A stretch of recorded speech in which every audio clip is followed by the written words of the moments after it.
Assalamualaikum warahmatullahi wabarakatuh. Sahabat beriman, selamat datang di Gema Hidayah. Sejarah awal Allah Subhanahu wa Ta'ala mencabut lidah ikan. Mungkin kalian tidak menyadari bahwa makhluk hidup yang tinggal di air tidak mempunyai lidah, bukan? Sebelum kalian menyimak video ini selanjutnya, jangan lupa like and subscribe.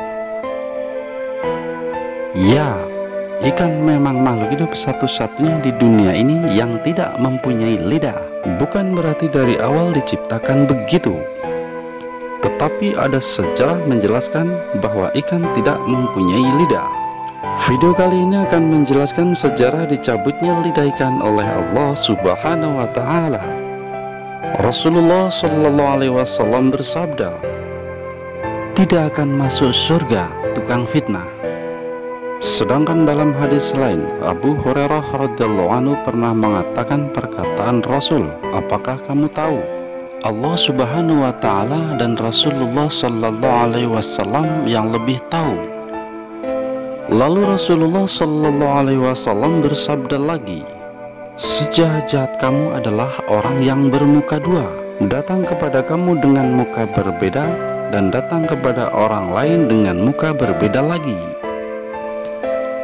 Ketika berkumpul dengan para sahabat, Rasulullah SAW juga pernah mengatakan, ketika sedang berkumpul dengan sahabat-sahabatnya, Rasulullah SAW juga pernah berkata bahwa tidak akan masuk surga orang yang suka membesar-besarkan cerita. Selanjutnya Rasulullah SAW mengatakan bahwa semua makhluk hidup yang diciptakan Allah mempunyai lidah, baik itu digunakan untuk berbicara maupun tidak. Di sini seorang sahabat bertanya, "Lalu kenapa ikan diciptakan Allah tidak mempunyai lidah ya Rasul?" Kemudian Rasulullah SAW bercerita, ketika Allah menciptakan Adam dengan segumpal tanah dan kelak dia akan menjadi khalifah di muka bumi, maka dari itu Allah menyuruh kepada makhluk di muka bumi beserta malaikat dan iblis untuk sujud kepada Adam. Kisah ini juga termaktub dalam Al-Quran. Malaikat sebagai makhluk yang patuh untuk melaksanakan perintah tersebut dengan taat. Beda halnya dengan iblis yang sombong. Adam diciptakan dengan tanah yang lemah, sedangkan iblis diciptakan dengan api yang lebih kuat. Karena sifat iblis yang congkak tersebut, maka Allah Subhanahu wa Ta'ala mengusirnya dari surga ke bumi. Dihapuskannya rupanya yang elok, lalu Allah menurunkan iblis ke bumi.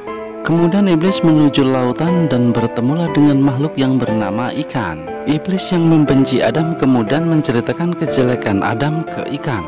Iblis menceritakan kepada ikan bahwa kelak anak dan keturunan Adam akan memburu ikan dan semua makhluk yang ada di lautan dan yang ada di daratan. Mendengar hal itu, maka ikan langsung menceritakan kepada semua makhluk yang berada di lautan, tanpa ragu apakah cerita itu benar atau hanya karangan iblis saja. Karena Allah tidak menyenangi perbuatan ikan itulah, maka Allah mencabut lidah ikan agar tidak menceritakan berita yang belum tentu kebenarannya. Jika video ini bermanfaat, maka share ke yang lain, karena sebaik-baik manusia adalah yang bermanfaat untuk orang lain. Wassalamualaikum warahmatullahi wabarakatuh.